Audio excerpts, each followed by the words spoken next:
Here are the 7 levels of horror movies based on how scary they are, with level 1 being not scary at all and level 7 being nightmare fuel. Level 1, the spooky starter Hocus Pocus. Every horror journey begins somewhere safe, and for millions of people it started with Hocus Pocus. Disney's Halloween comedy is more goofy than gory, but it deserves its place here as the quintessential training wheels horror movie. The story is simple. A teenage boy in Salem accidentally resurrects 3 witches, the Sanderson sisters, who want to suck the life out of children. On paper, that sounds terrifying, but the execution is pure family fun. The witches sing, bicker, and stumble their way through mischief, providing laughs instead of screams. Why is this important? Because horror isn't always about trauma, it's about the atmosphere, and Hocus Pocus nails the spooky Halloween vibe, creaky cemeteries, talking cats, bubbling cauldrons. Kids learn to love that aesthetic long before they're ready for the real scares. It's also about nostalgia. Many adults who grew up with Hocus Pocus return to it every October, reminding us that horror can be comforting. It's a safe thrill and a reminder that a little scared can be fun. This level is essential as it's the on-ramp. Without movies like Hocus Pocus, many viewers might never climb higher. Level 2, the classic creeps, Poltergeist, 1982.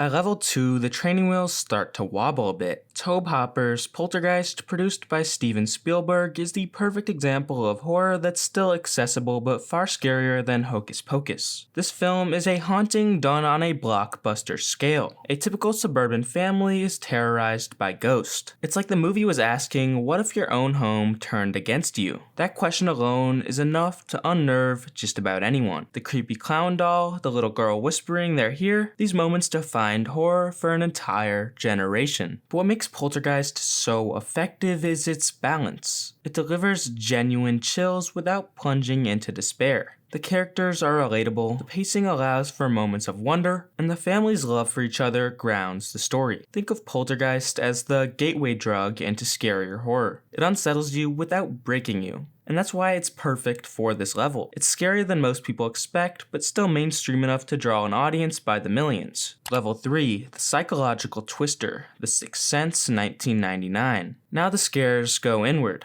Level 3 is where horror stops relying on ghosts jumping out at you and starts burrowing into your mind. No movie represents this better than M. Night Shyamalan's The Sixth Sense. On the surface, it's about a boy who sees dead people, but the genius of the film is in how it builds the atmosphere. Every scene drips with dread. You're waiting for the next shadowy figure, the next whisper, and the next horrifying reveal. The movie also plays with perception. You're not just scared of the ghost, you're scared of what you don't understand. The twist ending, one of the most famous in film history, forces you to reevaluate everything you've just seen. That's psychological horror at its finest.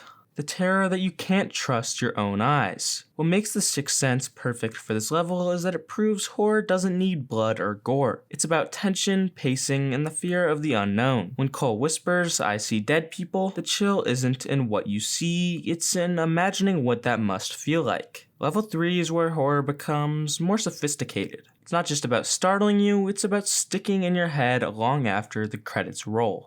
Level 4, the supernatural scares in The Conjuring 2013. If Level 3 messed with your mind, Level 4 is here to attack your nerves. James Wan's The Conjuring is a modern horror classic that takes supernatural scares to their peak. Based on the real-life cases of Ed and Lorraine Warren, the movie follows a family plagued by a demonic presence in their farmhouse. From the moment the creepy Annabelle doll appears in the prologue, you know you're in for something darker. The movie thrives on tension. Doors creak open slowly, shadows move where they shouldn't, the silence before a jump scare is stretched to the breaking point, and when the scares hit, they hit hard. But what makes The Conjuring stand out is its craftsmanship. James Wan doesn't just throw cheap jump scares at you, he orchestrates them like music. The camera glides through the house, making you feel trapped inside it. The sound design keeps you guessing what's around the corner. This is horror that isn't content to unsettle you, it wants to make you scream. For many viewers, The Conjuring was their first experience, leaving a theater shaken. That's why it marks the middle of the horror ladder, the point where scares become more relentless. Level 5, the gore and shock factor in Saw 2004. Now we enter the realm of endurance. Level 5 isn't about subtlety, it's about testing how much you can stomach, and nothing embodies that better than Saw. When Saw hit theaters in 2004, it shocked audiences. The concept was simple but devastating. Strangers wake up in traps designed to make them mutilate themselves to survive. The killer, Jigsaw, isn't a mindless monster, he's a twisted philosopher, forcing people to confront their sins in the most brutal ways imaginable. What sets Saw apart from earlier levels is the physicality of the horror. You don't just watch people die, you watch them suffer. The gore is extreme, the imagery is unforgettable, and the moral questions are disturbing. Would you cut off your own foot to survive? Could you kill someone else if it meant saving your own life? This movie also launched the torture horror trend of the 2000s, inspiring countless imitators, like Hostel. For some fans, this was the point where horror became too much. For others, it was a thrilling new evolution of the genre. At level 5, horror stops being a simple game, and it's brutal, shocking, and deeply uncomfortable. If you can get through Saw, you've crossed a line most viewers never will. Level 6, the disturbing and unsettling, Hereditary 2018. Level 6 is where horror goes beyond gore and aims for something deeper, disturbing your soul. And Ari Aster's Hereditary is the perfect representation. This movie is terrifying not just because of what happens, but because of what it means. It starts as a family drama about grief, but slowly and surely unravels into a nightmare of cults, possession, and inevitability. The imagery is shocking. The infamous telephone pole scene, the seance gone wrong, the final ritual. But it's the atmosphere that destroys you. Every frame feels heavy with dread. Every sound lingers, you feel trapped just like the characters, in a world where escape is completely impossible. What makes Hereditary so unsettling is its themes. It's not just about demons, it's about inherited trauma. The idea that pain, madness, and suffering can be passed down like a family heirloom. It's horror that hits close to home because it feels real even when it's supernatural. For many people, Hereditary was the most disturbing film they'd ever seen, not because of the gore, but because of the emotional devastation. That's what Level 6 represents. Horror that scars you on the inside. Level 7, the nightmare fuel. Martyrs 2008. Finally, we reach the top. The final level of horror. The point where movies stop being entertainment and become experiences you can barely endure. At level 7, we find Martyrs. This French horror film begins brutally and only escalates from there. It starts as a revenge story, then spirals into something much, much darker. An exploration of human suffering, transcendence, and what lies beyond death. The violence in Martyrs is extreme, but it's not fun like in Saw. It's relentless, depressing, and devastating. The film doesn't want you to enjoy it, it wants you to suffer with it. Every scene feels like an assault, emotionally and physically. But what truly elevates Martyrs to level 7 is its philosophy. It asked what happens when suffering goes beyond pain. Can it lead to enlightenment? The movie doesn't just horrify you, it leaves you questioning existence itself. Very few people make it through Martyrs without looking away. Even fewer watch it again, and yet, for hardcore horror fans, it's considered a masterpiece. A film that pushed the genre to its absolute limits. At level 7, horror stops being a thrill ride and becomes a test. Not of fear, but of endurance, morality, and the human spirit. So there you have it, the 7 levels of horror movies. Try not to spoil too much so you guys can go and watch them yourself.